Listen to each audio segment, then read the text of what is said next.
Hello guys, and welcome to a new War Thunder video today. I showed you guys this last week and you guys took to it very nicely. I think it was last Thursday. Today I'm bringing it to you on Monday in replacing my CK2 videos that I would normally bring out today. Because that series is finished, I wanted to fill in with something. Also, just before I start on this, I'm going to just ask you guys to give me a vote on what strategy game you would like to see on Mondays. This is going to be a one-off that I put War Thunder on Mondays. Basically, from now on, it will either be War Thunder or World of Tanks on Thursdays. So those two games will go on then. But I need a replacement strategy game for Mondays. So if you have any suggestions, please let me know. And leave them in the comments. In the last video I didn't get really as many as I needed to sort of make an informed decision, so I really want to leave that up to you guys. So yeah, that's basically what I'm going to do. So here we are in War Thunder once again, and I'm just showing off my sexy Spitfire Mark II, and today we are going to be playing with the British tree. So this is the Spitfire Mark II. This will be the first plane I will be using today. The second one is the Spitfire Mark V. Has a better engine, although it doesn't actually perform as though it has a better engine. We've got the Wellington bomber, which is a classic British bomber. And then we've got the Typhoon, the renowned ground attack aircraft, with two 250-pound bombs on it, I believe. And then we've got the Beaufighter, the sexy interceptor. This is a pretty awesome thing. Hopefully we'll get through all of them. As I showed you in the last video, you can play all of the planes in the same round. Each round lasts up to half an hour, so it may be a bit long, but hopefully I'll get through them all and be able to show them off to you guys. The Spitfire, I do have the upgraded engine. As you can see, you can upgrade the engine and you can upgrade the air resistance, which polishes the fuselage, as you can see. To reduce air resistance, makes you go slightly faster, basically. On the second Spitfire, I haven't got any upgrades yet. The armaments for fighter planes actually stay the same most of the time. Sometimes you can upgrade them with small bombs. The Typhoon, I have two 500-pound bombs actually, but I haven't unlocked the new engine or air resistance yet. As you can see in the top right of this window, you've got the XP for the specific aircraft, and that's what determines whether you can unlock these. So you can see here I need 42,000 aircraft experience, but I only have 35 on this plane, so I haven't unlocked it yet.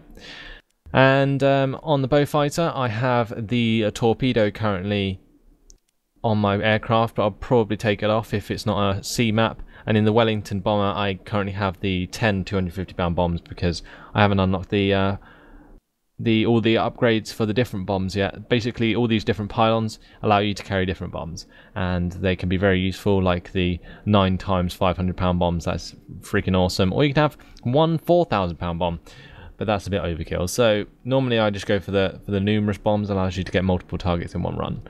So yeah, that's the planes, guys. That's what I'm going to be playing with today. So let's get going. Going to be using the mouse today, just to show off how easy it is to play this game. Looks like we have a reasonable amount of people in the queue, so it shouldn't take long to find a game. But you can quickly swap out your nation during the queue if you really want to.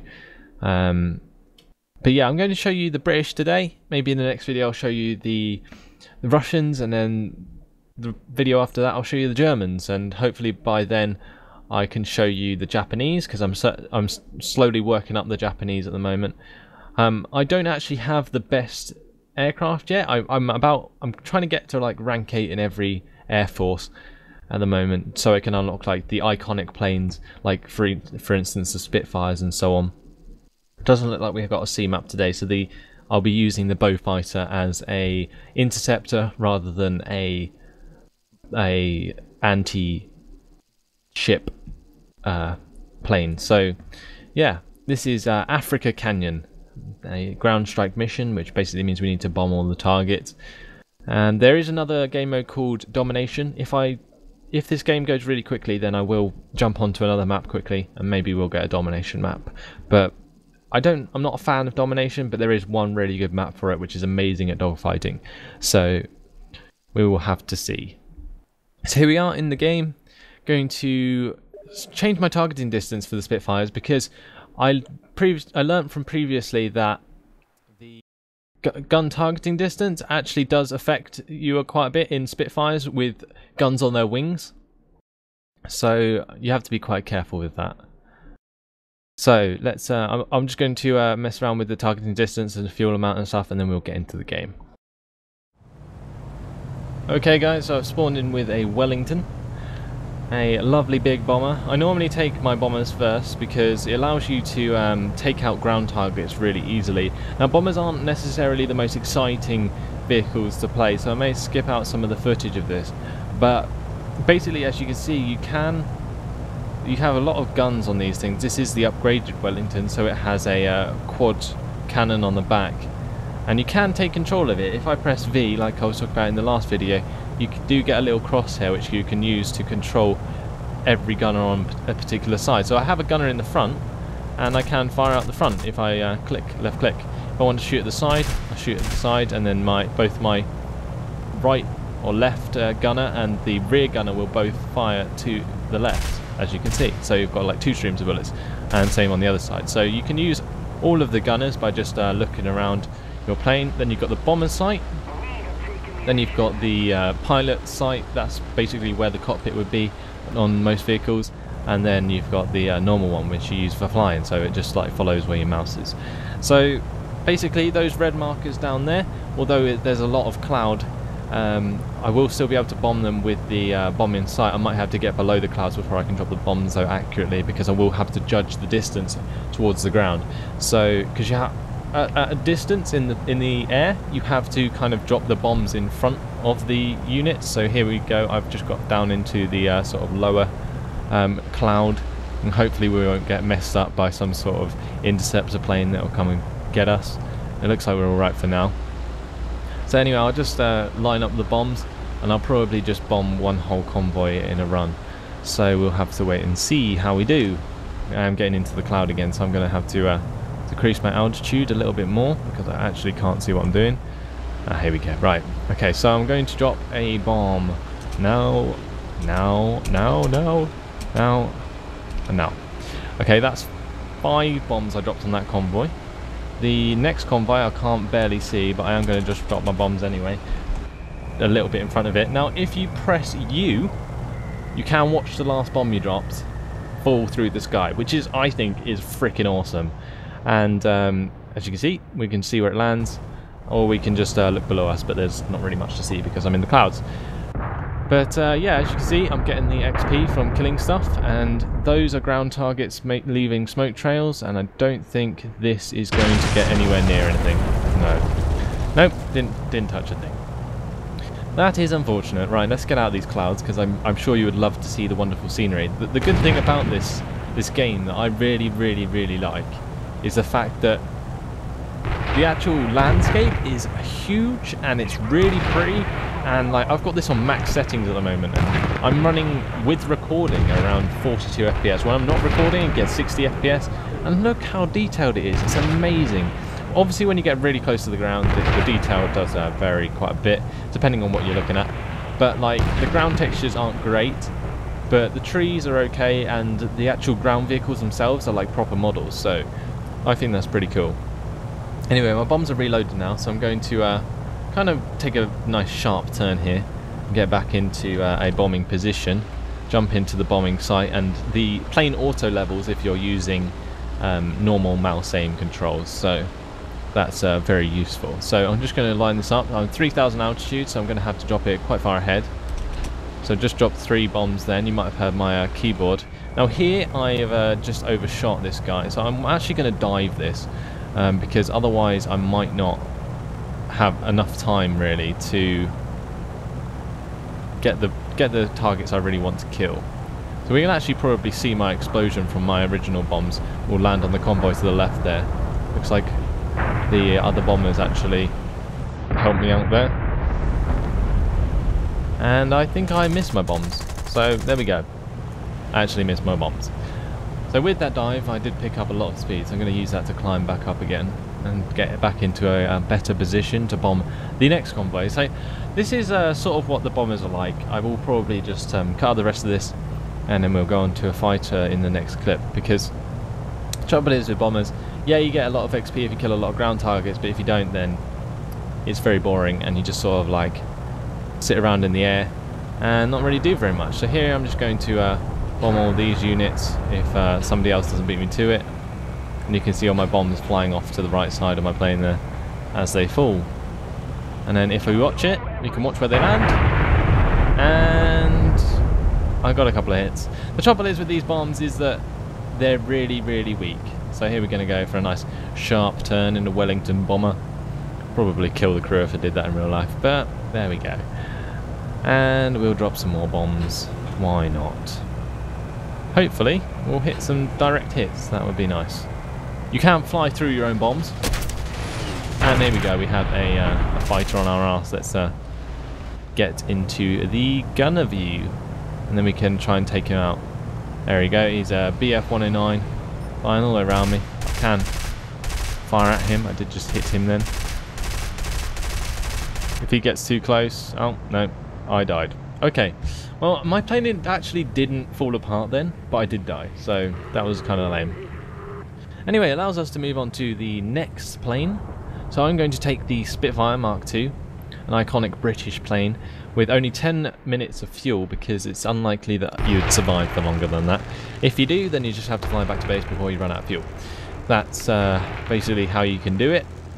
But here, I'm just going to go in and attack whatever targets I spot. Now the good thing with the Spitfire, it actually starts off at quite a high speed of 471 kilometers per hour. I do have all of my speed, altitude in kilometers and so on, so it's all in I think it's metric, yeah, and only because it kind of, for me, I've got used to it already. Otherwise I would have it in like feet and feet per second and stuff like that, but to me it's not really that important. I can fly a plane and that's all really matters.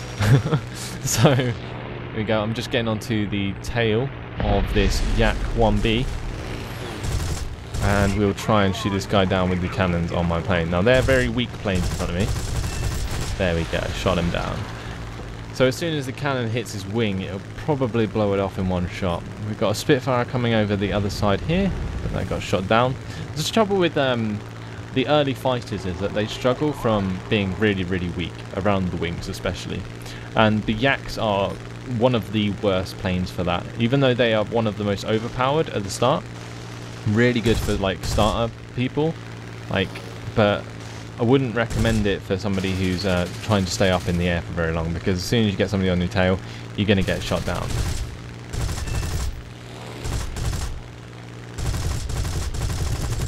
For instance. And we'll move on to the next guy. So we're going to take on... No, I'm not going to go for the ME410 because I can't catch up to that. It's actually a lot faster than I am. So I'm going to try and take out this Hurricane if he doesn't try and outturn me. Get onto his tail without firing, and then he won't know I'm there. And then I can catch him out before he tries to dodge it.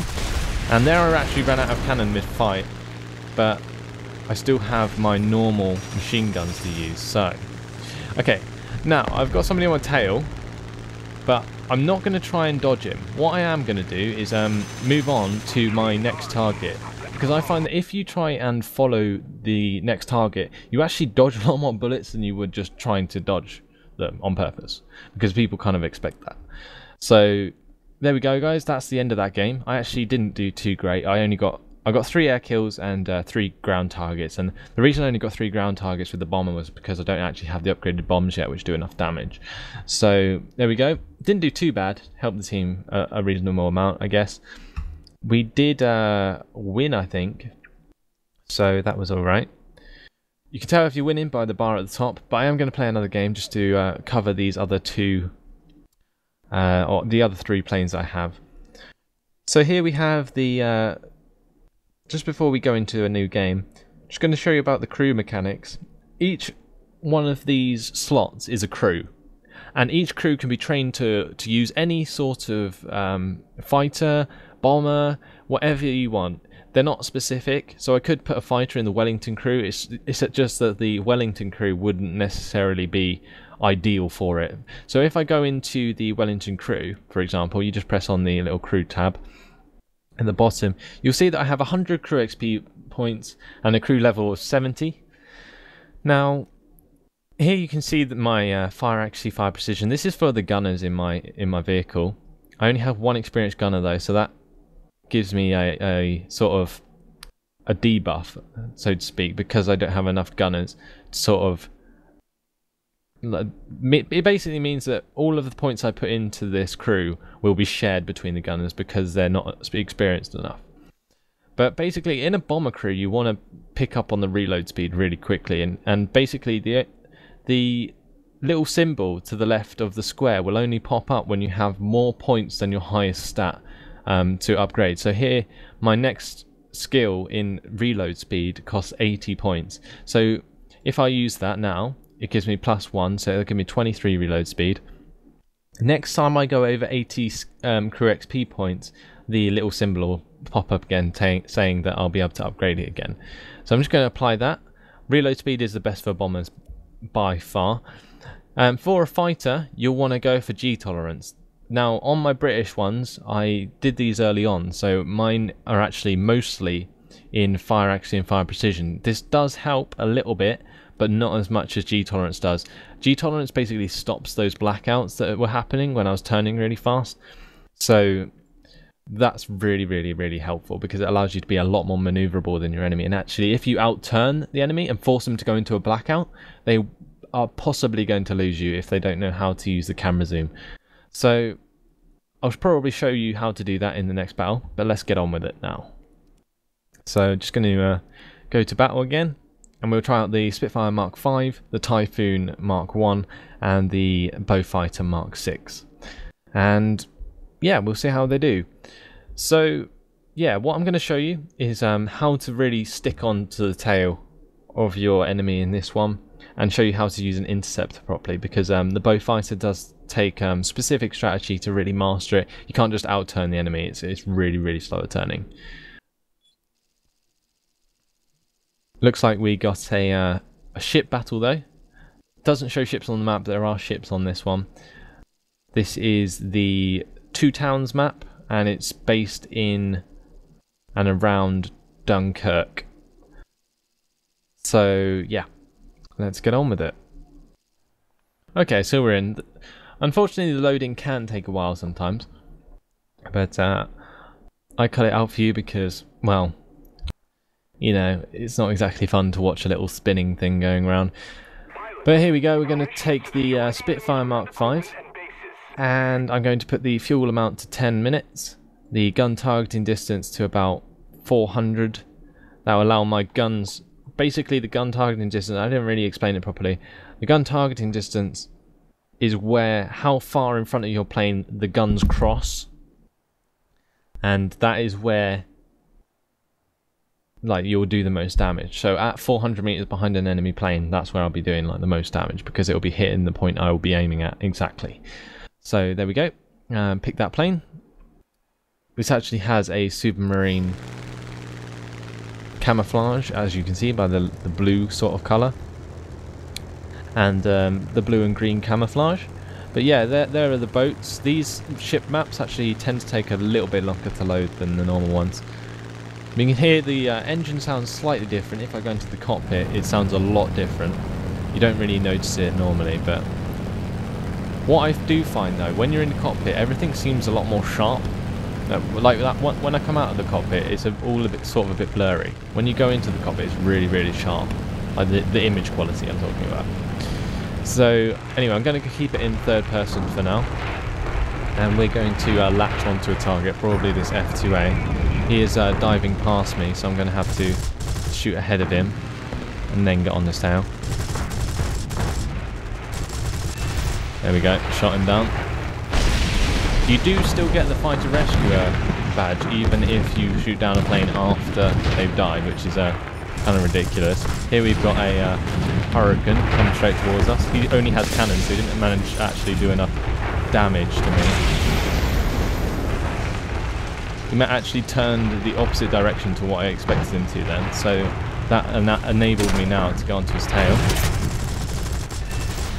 and shoot him down. The Yak 1 is coming back round for another pass on to me.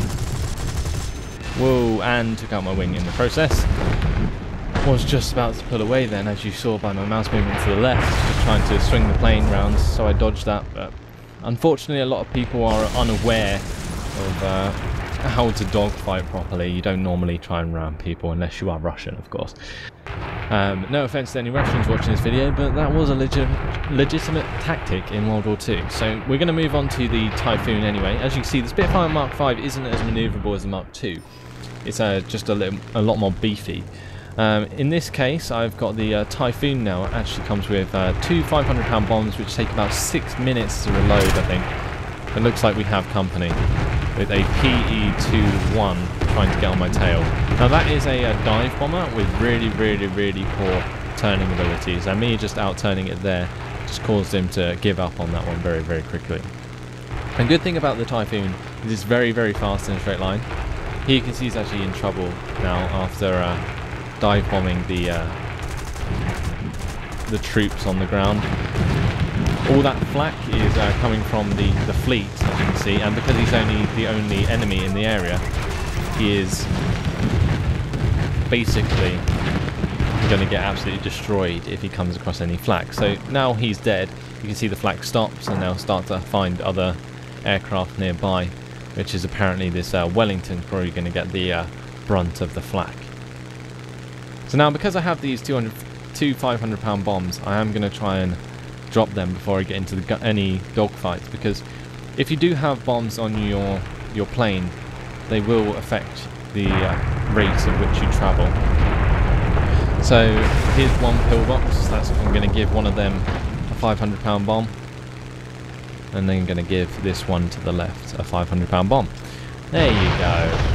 And that should give me 2 ground destroys, and we've got a Hurricane coming straight in for the front on kill. I'm going to pull away from that so I don't crash into him, but he did hit my engine, which is not very good. He did just out-turn me then, which is not ideal. I do have a Japanese plane on my arse, which did manage to out-turn me. Now, that's the trouble with attack aircraft. Attack aircraft, you don't normally try and out-turn a fighter like that with an attack aircraft like the Typhoon is. And the main reason for that is because basically you won't be able to. What you need to use with the ground attack aircraft is speed. In that case, I was trying to out-turn the Hurricane because the Typhoon is actually quite a slow aircraft, so it's not even worth trying to get away with speed either. So now I'm in the Beaufighter. This thing has 4 cannons in the front of it. It's very powerful. I do have the torpedo because there are sea targets, and I'll show you how that mechanic works shortly. We do have a Beaufighter down here though, and as you can see, the turning is very sluggish.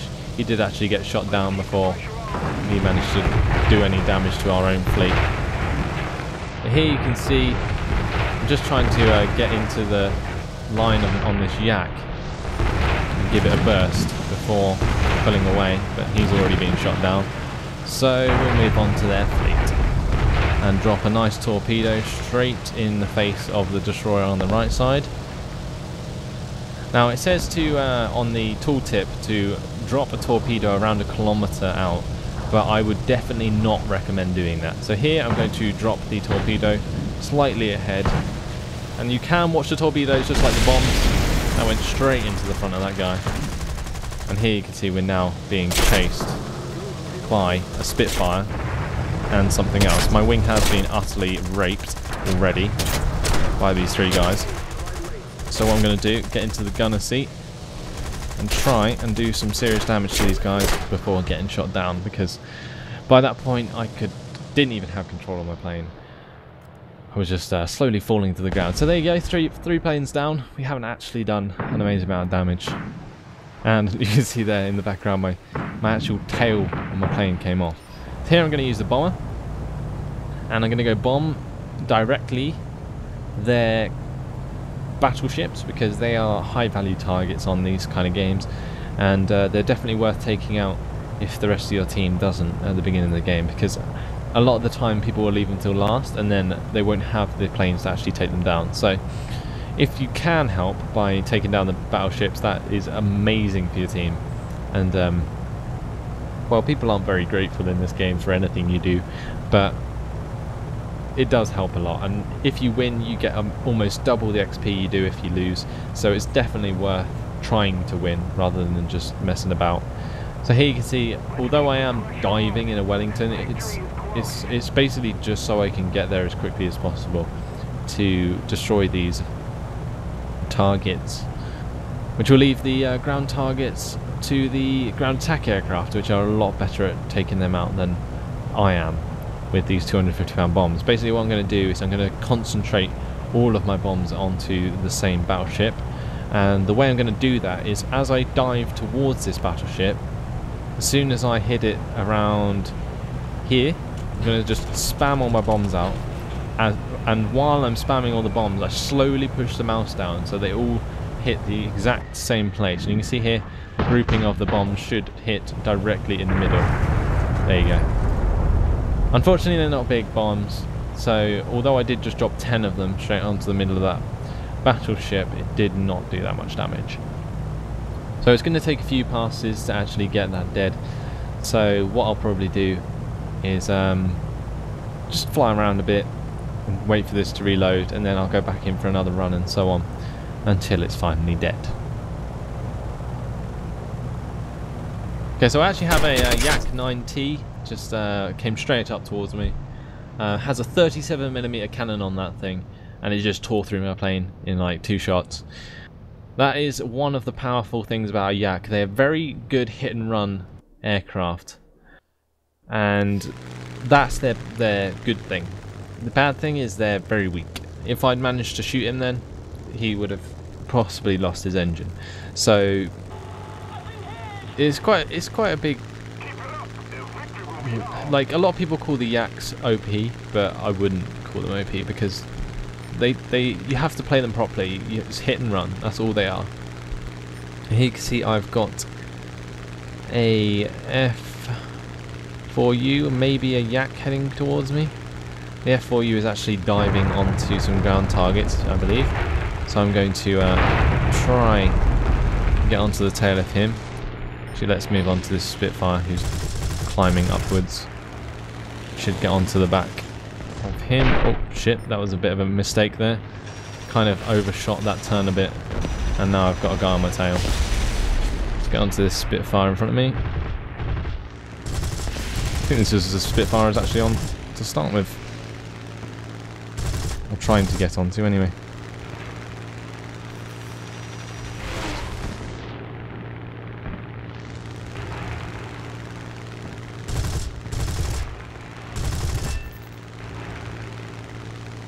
So there I didn't change to my combat flaps because I knew I'd be able to really outmaneuver him.